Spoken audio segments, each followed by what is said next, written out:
In order to save time, and since we are talking about innovation, I don't want to just talk. I want us to watch a video clip. Incidentally, it's in cartoon form. I know elders don't watch cartoons except our children at home, but some of us still watch cartoons, more especially the ones that are educative and enlightening.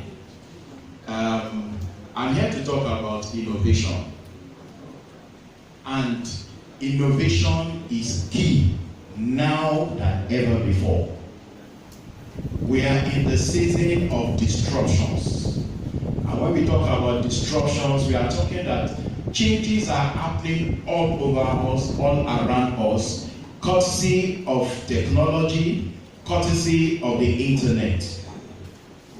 The rate at which things are evolving on daily basis now, if businesses don't quickly wake up and begin to find their place in the innovations that are happening all over, I'm afraid that some businesses may be left behind. Technology has changed how things are being done. You can be here and have meetings with anybody in any part of the world right from your mobile phone. You don't need to take a plane to US. You don't need any of those things. Technology has made those things happen. So I want to show us this video clip. The title is called "Who Moved My Cheese?" It's actually the title of a book. It's a satire. It's a business book, and fortunately, Alaji Azan also happens to be an author. I just discovered that. So it's the adaptation of a book into cartoon. The title of that book is "Who Moved My Cheese?" Basically, we have 4 characters in this cartoon. 2 of them are human beings, and then 2 of them are ordinary mice. And they live very close to a station where they have cheese. Cheese is not common in Nigeria. In Nigeria, we call it butter or any other thing, but in America, it's cheese. And these 4 creatures wake up every day. They discovered a station where, they found a mountain of cheese. And as far as they were concerned, it will always be like this forever. And so the 2 human beings just relaxed and said, any day we wake up, there will always be something to eat. But one day they discovered that the cheese was no more there. I want us to watch it. I have to say this just for us, some of us that may not quickly catch the import of the video. Please, you can play it. After, I will just wrap up and then I'll keep quiet.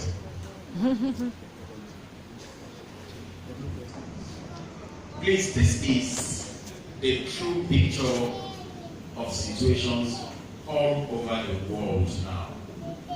Change is happening around us very fast. The problem with him and her, those 2 human beings, is that they were used to how it used to be. They were the conservative type.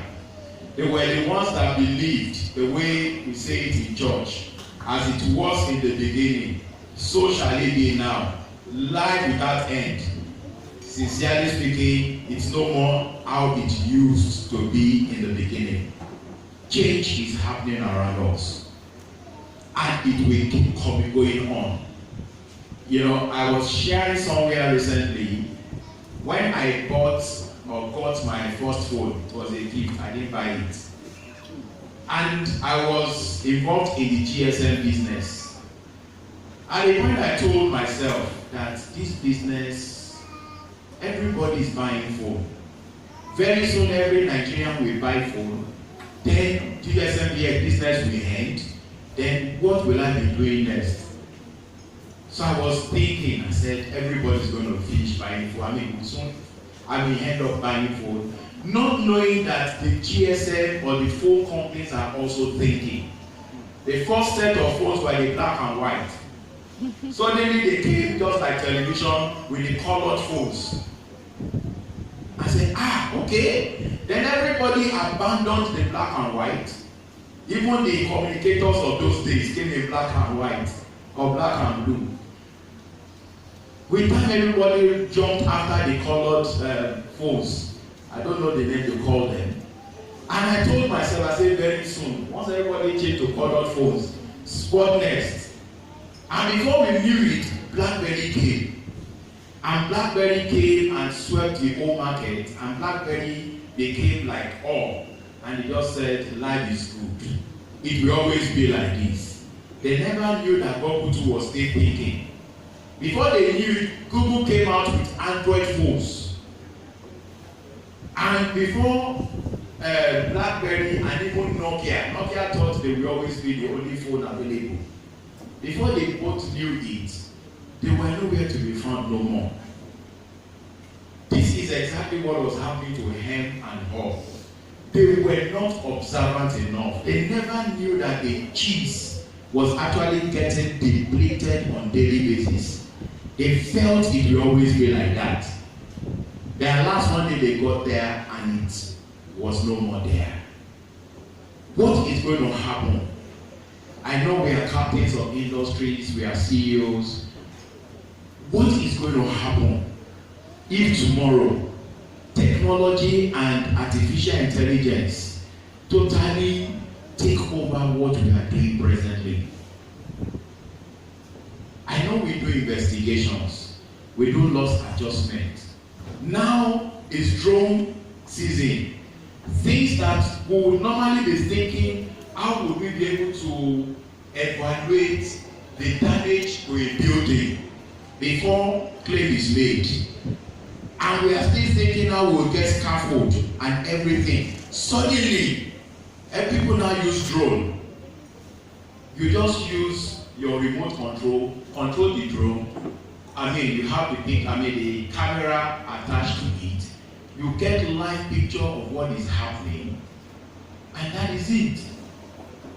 What I'm saying is that technology is gradually, in preparing for this, I was reading of an app that they created that can help assess and analyze what happens when an incident happens. And they did it in a way that once it does the analysis, it determines what the loss should be. And then the insurance companies don't need to waste time before claims are made. Of course, the greatest complaints I think I've always had in Nigeria are touching insurance that claims are not paid on time. But now apps are being created to make those things happen. What is going to happen tomorrow when technology and computer and machines take over what we normally do manually? And one of the things Hem said, or rather, before he left that place, he said, what will I do if I was not afraid? One of the things that will not make many people to innovate, one of the things that will not make people to change is the fear of the unknown. What if we change and then it doesn't happen that way? And then I always ask people, so what if you change and then it happens that way? I remembered maybe 2003, I was running an HR company and we do recruitment to organizations. After we've sourced for the candidate and we hand over the candidate to our clients, they always ask us one question: can you vouch for these guys? And we always answer in the affirmative. We say, yeah, we can vouch for them. And why do we say so? Because we screened them. Some of them had first class, 2-1. They worked in fantastic places. Then at a point I was getting very worried. So anytime my clients ask me, can you vouch for them? I get so hesitant to reply. Even though I say yes. So at a point I told myself, I said, we need to do something different. These CVs that people submit, despite the interviews and wonderful presentations and everything, why don't you verify these resumes? So we started going to schools to confirm if truly the degree certificates that were presented were actually genuine. We went trying to places where people worked in the past to find out if truly they worked there, and if truly they worked, the number of years they claimed to work there, is it right? And then when they left, did they leave properly? Or when they left with the company's property?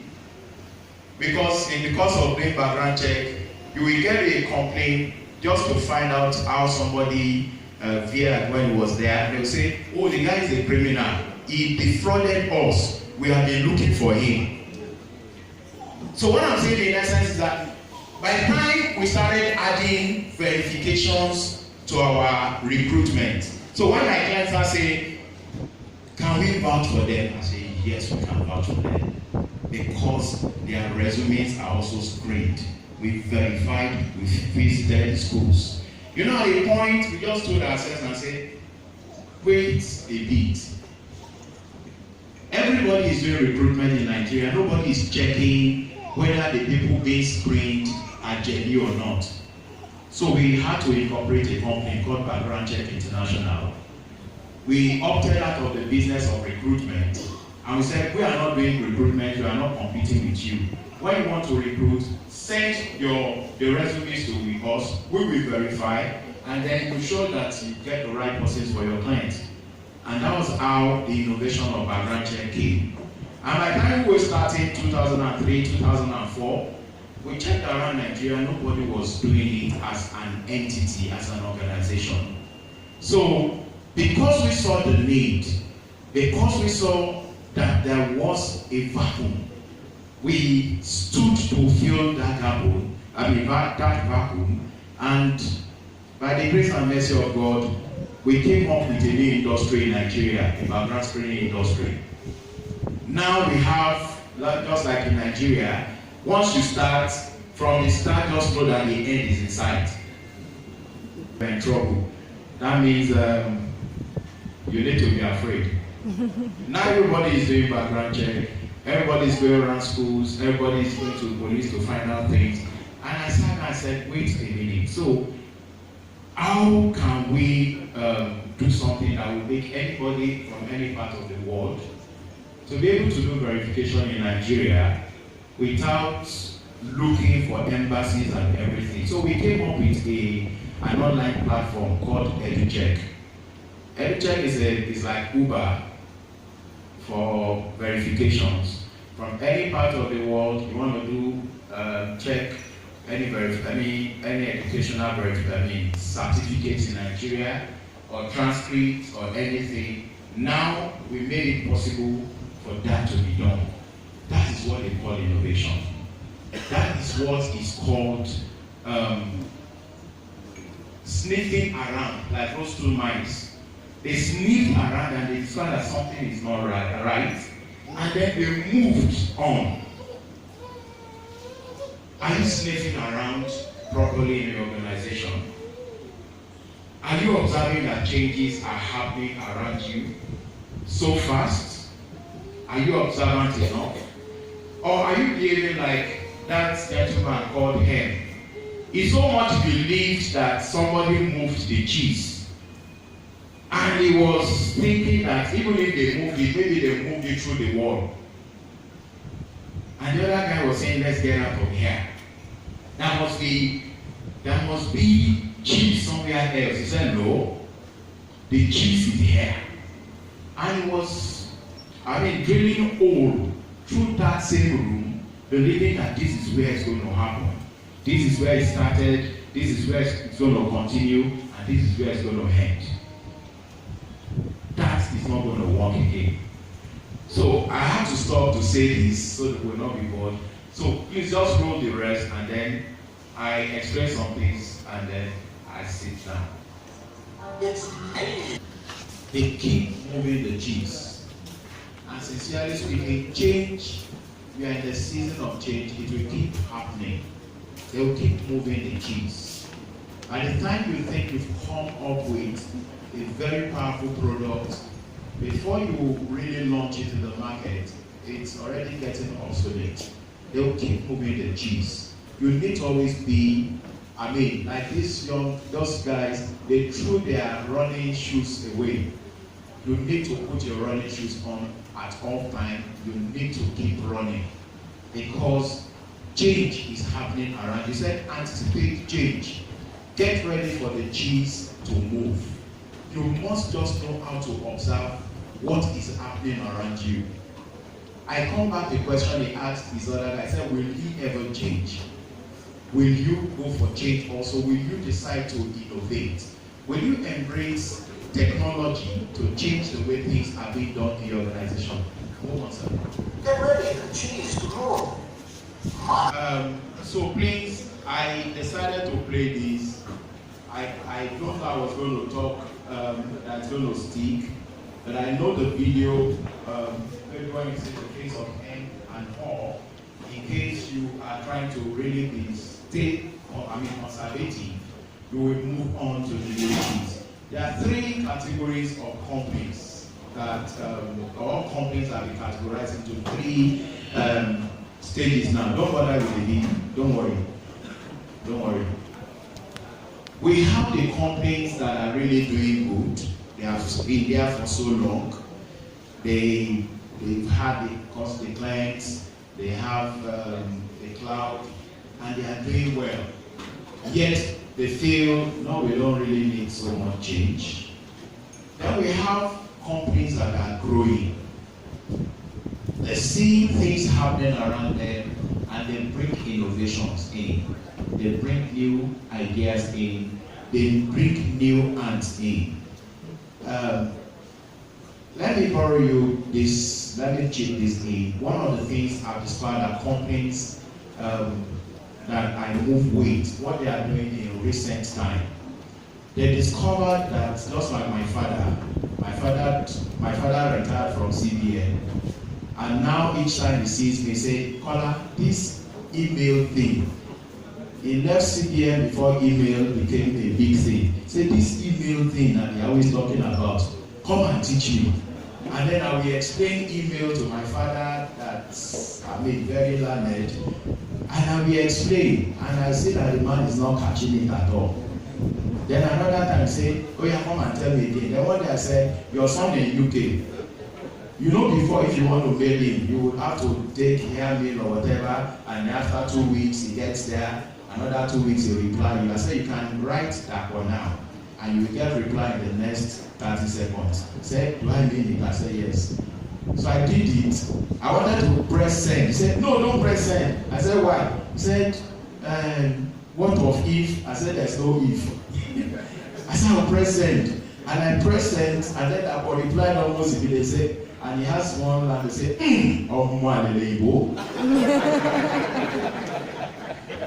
you know? And now I said, I'm going to computer school. He's 86 now.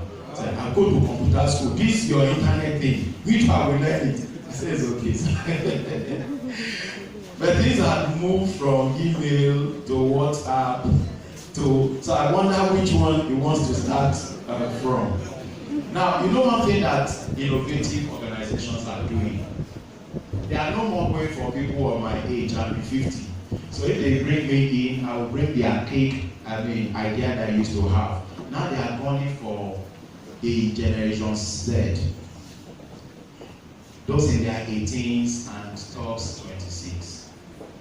Those that know what to do with the internet.